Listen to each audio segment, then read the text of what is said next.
Y es esa otra historia que la gente desconoce, entonces cuando se enfrentan a esa otra historia es muy lindo porque se dan cuenta que han visto solo la punta del iceberg y que esa persona está construida de una cantidad de experiencias, circunstancias y momentos que hacen que esas historias pues sean completamente transformadoras. Es la vida. Y la vida no es perfecta. Y yo escojo mirarlo desde una perspectiva diferente. El tema, la narrativa cambia, la forma en que tú ves a Dios cambia, la forma en que tú te percibes a ti mismo cambia, la forma en que tú percibes el mundo a tu alrededor cambia completamente. Esa es una narrativa de sangre, sudor y lágrimas, reivindicada completamente, que lo que muestra es una restauración absolutamente clara de mi idea de quién soy. Y lo bonito del cristianismo es que también está la perspectiva de hay un futuro mejor. Claro. O sea, no se supone que aquí voy a estar completamente feliz y aquí se acaba todo. No, hay un futuro mejor. Todo lo que se mueva en esas aguas vivirá y recibirá sanidad.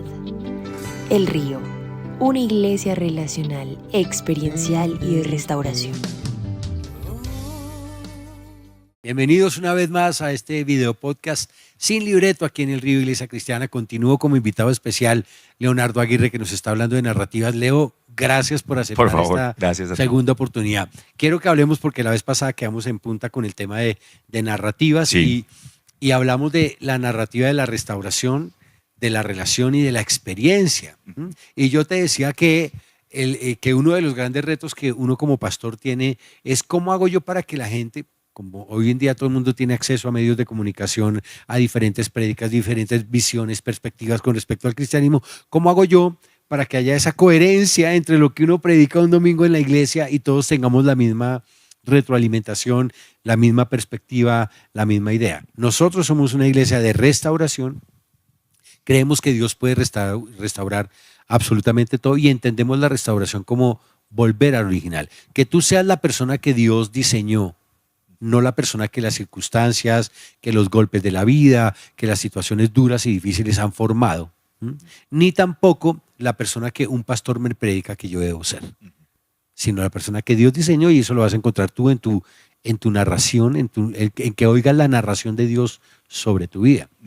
Somos una iglesia de experiencia porque creemos que esa restauración se da a través de la experiencia, que yo tenga una experiencia personal con Dios y que tenga una experiencia diaria con Dios, que no es una experiencia que tengo domingo a domingo, sino en mi día a día con Dios. Y Él es el que me va a ir diciendo qué es lo que quiere restaurar en mí y cómo lo va a hacer.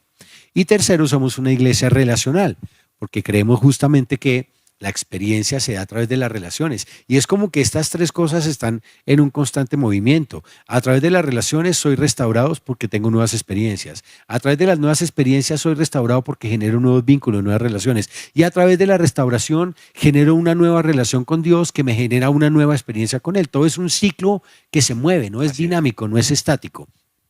Pero quiero que hablemos entonces de esa narrativa de la restauración, de la experiencia y de la relación. ¿Cómo lo ves tú? ¿Cómo se ve eso? Pues mira, Andrés, es súper interesante el tema por la amplitud precisamente y lo profundo que es desde el punto de vista de cómo podemos tener una relación con esa propia narrativa que nosotros construimos de nosotros. Y al final, pues nosotros somos la historia que contamos de nosotros mismos. O sea, al final nosotros vivimos nuestra propia historia. Y eso yo creo, Andrés, que es lo que hace que cada una de estas tipologías, como tú las acabas de mencionar, nosotros digamos que desde el punto de vista empresarial tenemos 5 tipos de historias predominantes que digamos van marcando un poco los hitos de las organizaciones, donde uno puede identificar esa historia esa organización con qué tipo de historia resuena más. Entonces está la historia pues, de sangre, sudor y lágrimas, ¿no? Que es una cosa donde puede empezar la de restauración, ¿no? Entonces uno dice, ¿cuál es esa gran historia de sangre, sudor y lágrimas? Las otras que son muy favoritas dentro de nuestro, digamos, de todo lo que es la parte de nuestro continente latinoamericano. Empezamos a ver temas de historias de éxito que son las favoritas, todo el mundo entonces dice, no, que es que mi hijo es un duro, pero no, usted no se imagina lo que fue mi sobrino, y entonces todo el mundo como que compite, y lo mismo con la de sangre, sudor y lágrimas, no, es que esa sufridera de mi tía, pero yo era peor, ¿no? Yo me formé a pulso, es que a usted no le tocó lo que yo viví. Exacto, eso es exactamente lo que pasa. Otra de las historias predominantes tiene que ver con mi misión en el mundo, que es muy de propósito. Y digamos que existe la otra que es la otra historia, o sea, la otra historia que es donde finalmente, de hecho, el video podcast que nosotros tenemos se llama La Otra Historia. Y la otra historia es esa parte que la gente no conoce de Andrés, ¿cierto? Que Andrés, entonces, aparte de ser pastor, también es papá, también ha sido un pintor impresionante, le gusta la ilustración, el arte, y es esa otra historia que la gente desconoce. Entonces, cuando se enfrentan a esa otra historia, es muy lindo porque se dan cuenta que han visto solo la punta del iceberg y que esa persona está construida de una cantidad de experiencias, circunstancias y momentos que hacen que esas historias pues sean completamente transformadoras y tal. Entonces, existen los mecanismos para uno poder lograr, digamos, generar ese puente, esa transición entre lo que la persona está imaginando que es, esa forma en que se está relacionando con su cotidianidad y los mecanismos a través de los cuales puede decir, venga, usted está construyendo una historia de sangre, sudor y lágrimas, ¿hasta dónde usted quiere que esa historia de sangre, sudor y lágrimas sea la historia de la víctima? ¿O usted quiere ser el héroe en esa historia? Entonces hay unos relatos maravillosos y yo recuerdo uno en particular que es una historia muy linda de Nairo Quintana, que lo están entrevistando en Caracol, el señor Darío Arizmendi, y Darío empieza a decirle que entonces que estamos allá con sus papás y que usted, que el sancochito y la papita, y entonces contando y como el esfuerzo y no y como generando digamos una visualización, ese gráfico a través de esas palabras que lo hacían pensar a uno pues en una familia muy, muy humilde y muy metidos en un cosito, como en habitando un lugar como muy miserable, ¿no? O sea, como muy de lo que siempre nos han hecho esa idea, ese campesino colombiano, tal, ¿no? Y de pronto, cuando le toca contestar a Nairo, hubo por lo menos 7 segundos de silencio. Y eso en radio es como si se hubiera caído la transmisión. Y Nairo contesta diciéndole, señor periodista, yo lamento mucho, pero si hay algo de lo que yo me siento orgulloso es de la papita que como, de los papás que tengo, del lugar donde habito. Y pues mire lo que tiene Nairo hoy, ¿no? O sea, Nairo ayudando. Entonces, esa es una narrativa de sangre, sudor y lágrimas, reivindicada completamente, que lo que muestra es una restauración absolutamente clara de mi idea de quién soy, ¿cierto? De quién soy, con qué cosas tengo en la vida y realmente qué es lo que yo valoro. Entonces, al final, todos estos mecanismos, Andrés, lo que le permiten o nos permiten a cada uno de nosotros es, a través de esa resignificación de esa historia, poder entender qué papel estoy jugando en esta historia. Y al final, cuando a uno le dicen, es que usted debería ser el héroe de su historia, la gente cree que es que uno tiene que hacer cosas heroicas y todo eso. No, ser héroe es tomar las decisiones apropiadas. Dejar de estar de pronto en una relación que no es la relación que a ti te hace feliz, estar en el trabajo por obligación y no por lo que a ti te inspira realmente estar en ese lugar.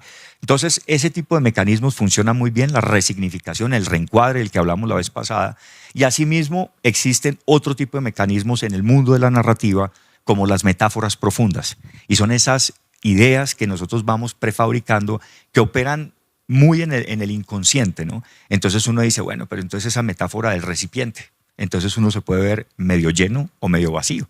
Entonces uno entrega y entrega y entrega. Entonces, oiga, pues que siempre te vas a encontrar con personas que dicen, no, es que yo estoy cansado de dar, es que yo no. Eso pasa mucho con los papás, que entonces que es que este muchacho me pide plata todo el tiempo, entonces dar y dar. Entonces un momentico, pues tú te estás viendo como ese recurso, que es otra de las metáforas, y te estás viendo como un cajero, te estás viendo como, pero ¿cuál es la metáfora que quieres construir para transformar?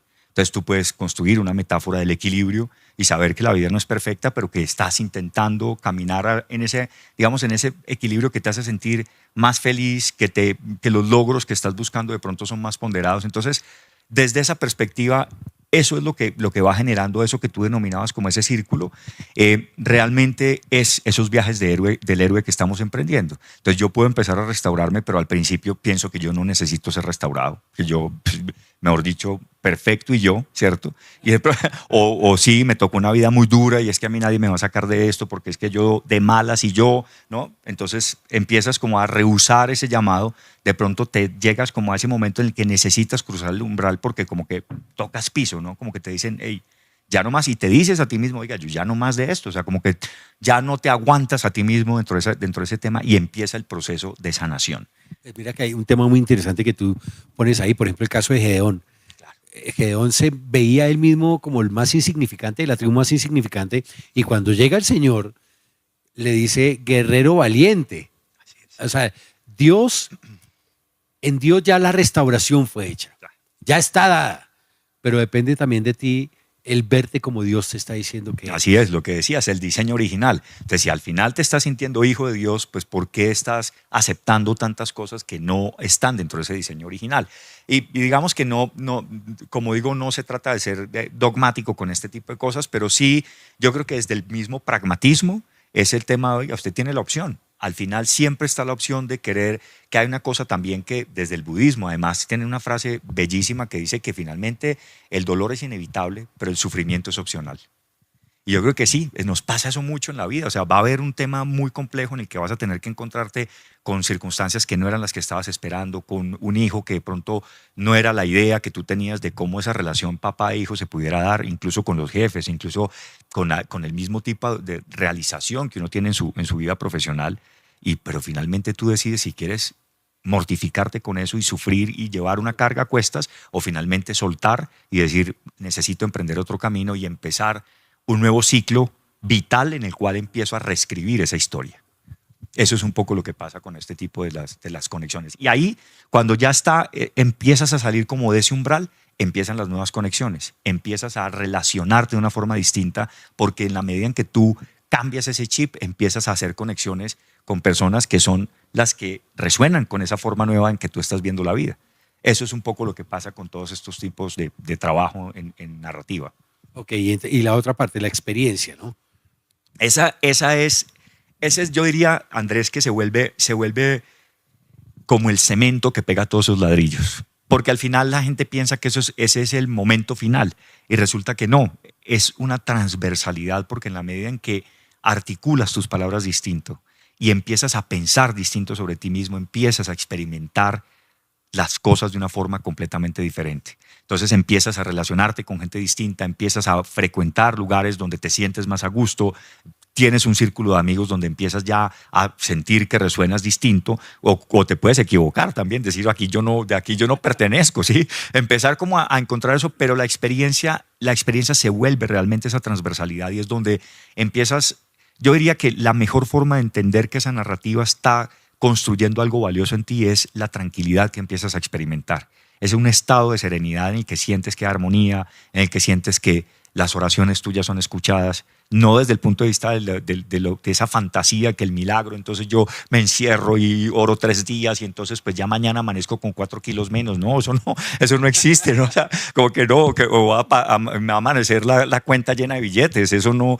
Pero finalmente empiezas a tener una relación con Dios que es más tranquila y empiezas a tener una comprensión distinta de su palabra, del relacionamiento, y esa experiencia empieza a ser, digamos, significativamente distinta, pero también significativamente más gratificante, porque hay más tranquilidad. Eso es un poco como el síntoma de que eso está funcionando bien, y nos pasa en el mundo empresarial.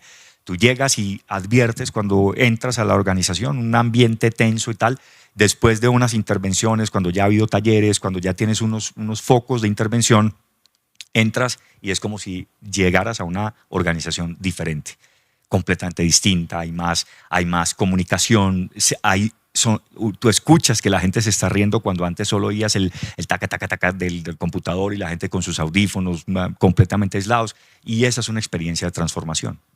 Hay un tema que me encanta, también me apasiona, y es la narrativa que tengo yo con respecto a Dios. ¿Quién es Dios? ¿Cómo lo veo? ¿Cómo lo percibo? ¿Cómo me relaciono? ¿Cómo lo experimento? Porque eso también tiene que ver mucho con mi relación. Creo que la primera relación que debe ser restaurada es mi relación con Dios. Y tiene que ver justamente con la narrativa que he creído por muchos años y que tiene que ser también transformada. Yo creo, Andrés, que ahí hay gran parte digamos, como del dilema que muchas veces al que nos enfrentamos. Digamos, ¿yo por qué me hago cristiano? ¿Sí?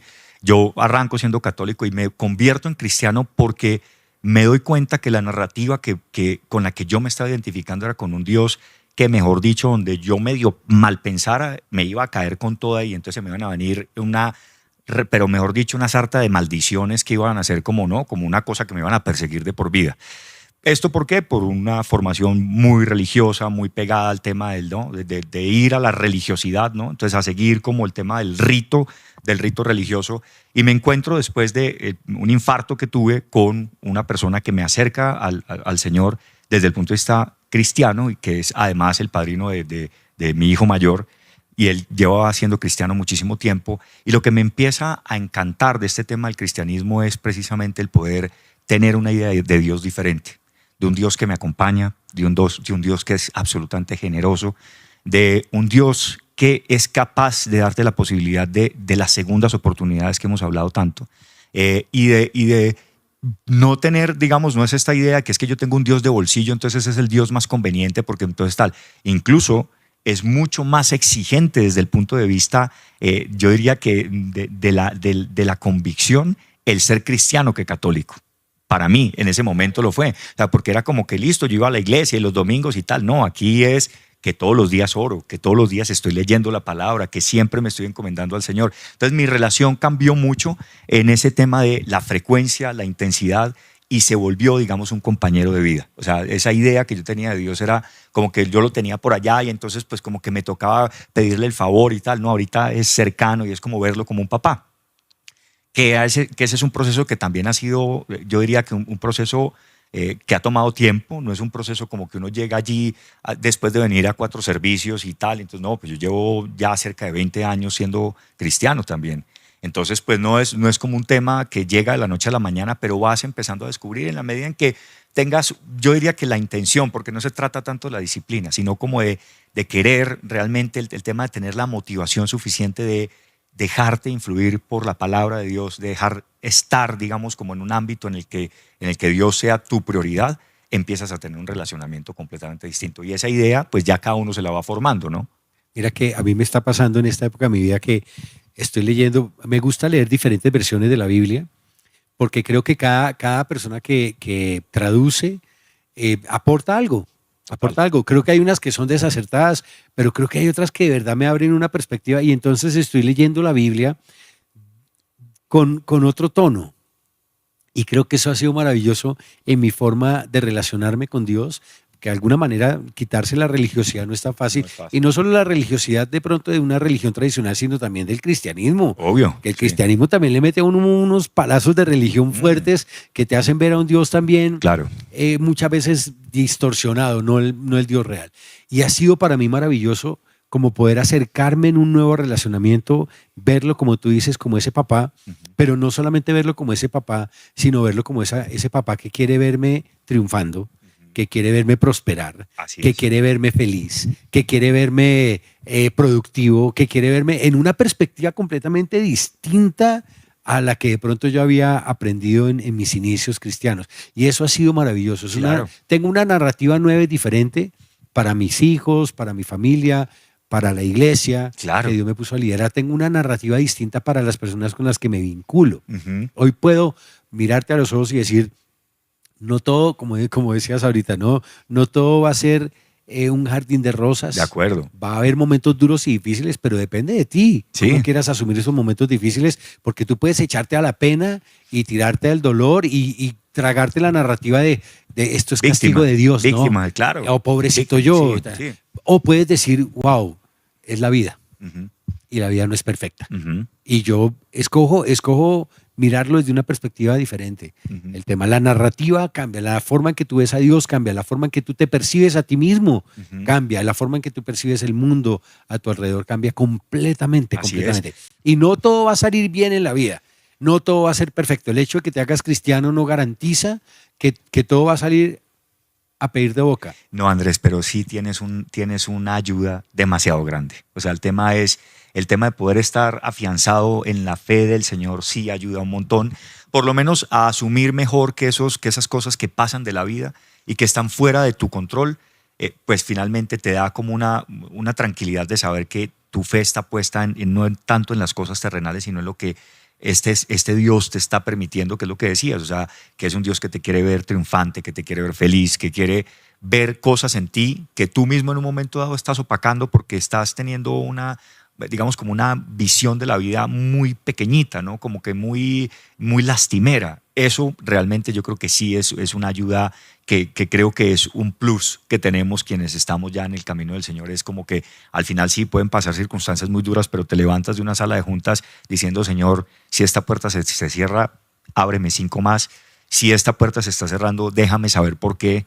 Y empiezas como a entender un poco estos temas desde la fe, ¿no? Y como teniendo una aceptación de decir, listo, si no fue esta, vendrá más, y otorgándole y ofrendándole al Señor desde el punto de vista de, bueno, el esfuerzo que hice tal vez no fue suficiente, déjame ver eso, y empezar a tener una comprensión más significativa de esos momentos en que de pronto los retos no salen como tú los estabas esperando. Mira, por ejemplo, la narración bíblica de la salida de Israel y la llegada de Egipto, perdón, y la llegada de Israel, ¿no? Que de alguna manera, o sea, ya hemos oído 1000 veces que un viaje que pudieron haber hecho en 21 días lo hicieron en 40 años dándole vueltas, perdidos en un desierto, y al final como que llega el punto en donde después de 40 años tú dices, bueno, ahora sí ya las cosas van a salir bien, ya la cosa tiene que... Y resulta que hay enfrentar gigantes, pelear con pelear con el de acá, pérdidas de muertes, o sea, pero de alguna manera como que tienes la narración de Dios me va a llevar a la tierra prometida. Así es, así es. No todo va a ser fácil, no todo va a salir como yo pienso, y se me rompe esa narrativa que tengo yo de ese Dios mágico. Claro, pero ahí hay una cosa muy interesante, Andrés, y es la tierra prometida. ¿Dónde está?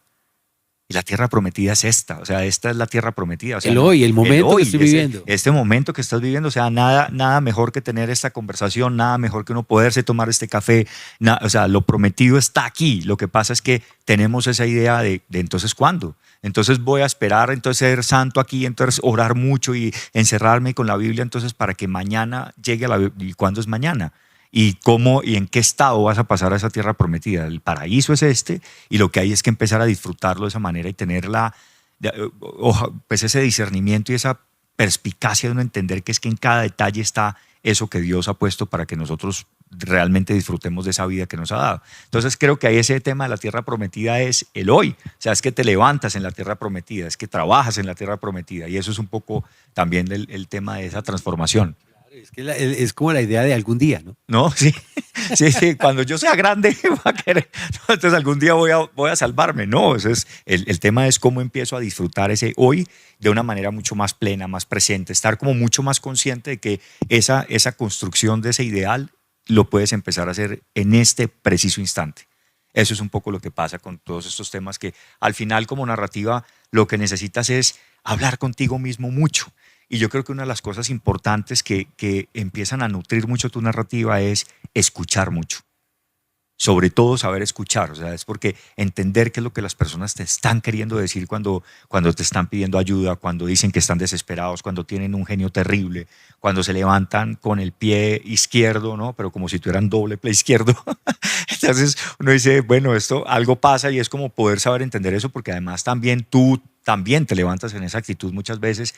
Pero es lindo poderse mirar como al espejo y decir, venga, pero ¿qué me pasa? ¿Por qué estoy hoy de esta manera? Y empezar a decir, no quiero levantarme pensando en que no va a ser el día que quiero que sea.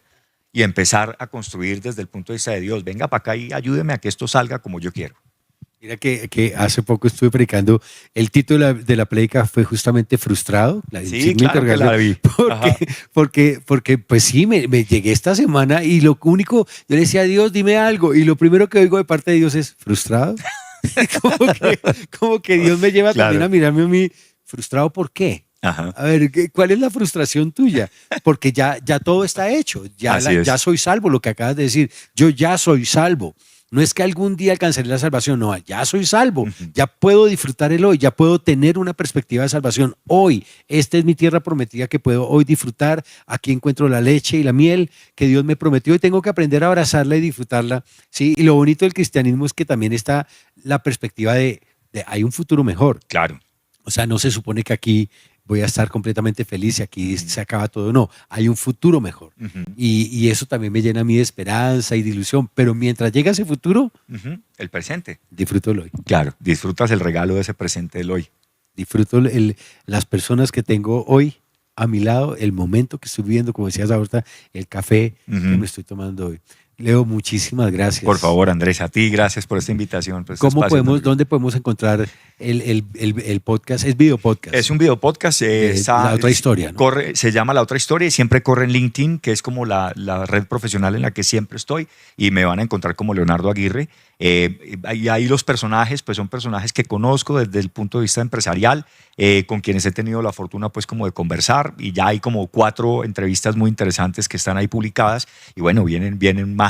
Y la idea es seguir con ese video podcast, así que bueno, súper invitados. Pero digamos, si yo lo quiero buscar en Spotify, en Deezer, No, bueno, está únicamente solamente en LinkedIn. Y por una razón, porque tiene una duración predeterminada que son solo 10 minutos. Ok. Y se volvió para nosotros un reto de formato muy interesante poder sintetizar esas grandes historias en 10 minutos. Una Wow. cosa muy chévere y quisimos irnos como por esa apuesta, bueno, y básicamente porque es como la red donde a nosotros nos buscan con mayor frecuencia, entonces LinkedIn es como una red fuerte para nosotros y donde creemos que aportamos y agregamos valor. Realmente definimos ese video podcast como nada, esto no es coaching, esto no es realmente un tema, digamos, como de motivación, sino realmente un tema de sano esparcimiento empresarial. O sea, es como que esto es chévere que alguien, que un vicepresidente, un director, un gerente quiera ver esa historia de esa otra persona que lo ve siempre en el curubito y se da cuenta que esa persona es tan humana como él y que su idea de esa vida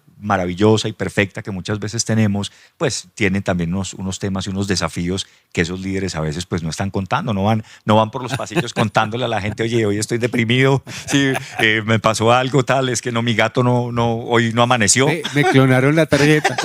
Exactamente, ¿no? Entonces, no, ese tipo de cosas pues son válidas y quisimos darles enfoque porque realmente creemos que aporta mucho desde el ser humano el tema de entender al ser humano, no solo lo que hace desde el punto de vista profesional, sino ese ser humano, cómo vive su vida y por qué llega a ser tan exitoso. Leo, muchísimas gracias. Por favor, venir. a ti. Que Dios bendiga Amén. y multiplique y prospere todo ese proyecto tan maravilloso y que muchas personas puedan verse inspiradas y encontrar una realidad, otra historia también en ellos. Ojalá que así sea. De superación y de Gracias, trabajo. Andrés. Muchas gracias a todos los que se han conectado. Un abrazo fuerte. Que Dios los bendiga. Nos vemos en otro video podcast más adelante. Gracias.